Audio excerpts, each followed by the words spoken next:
I watched the video that you did with rapt attention. It was profoundly effective. It was also, by the way, an indictment of all of the so-called journalists on the national level, because none of them could be bothered to actually go and investigate. I want to ask you the same questions I asked Representative Robbins. Number one, how broad do you believe the evidence shows the fraud in Minnesota was?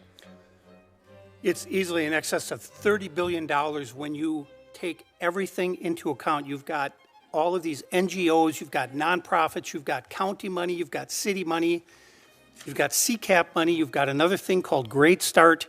So there are all these piles of money that factor into the fraud. I don't know that anybody can ever determine an exact number, but I kept telling the U.S. attorney when he came out, I said, you got to get your number up, you got to get your number up, and he did. He kept ratcheting up the number, and I kept saying, you got to be at least at $30 billion.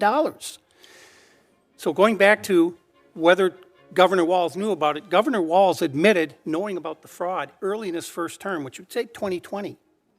Well, Minnesota Statute 3.971, Subdivision 9, clearly says that if you are made aware of fraud in a state agency, you are obligated to immediately report that fraud to the Office of the Legislative Auditor. Immediately.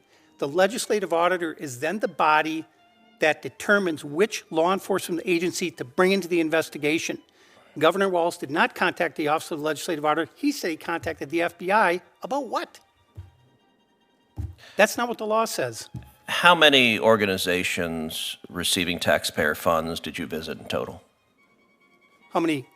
How many organizations or ostensible organizations? Companies? Yeah. 200. Of the child care centers you visited, how many kids did you see? The only place that I saw children was at KinderCare and New Horizons, which are, in my opinion, legitimate. They're large scale. They have play areas. And they also receive CCAP money, but they're the only places that I saw where there were children present, ever, at any of them. How about the autism centers? Did you see children? Did you see patients there? Never. So that's not to say there weren't any, but there were never any there. When I was there, never any footprints in the snow, same thing.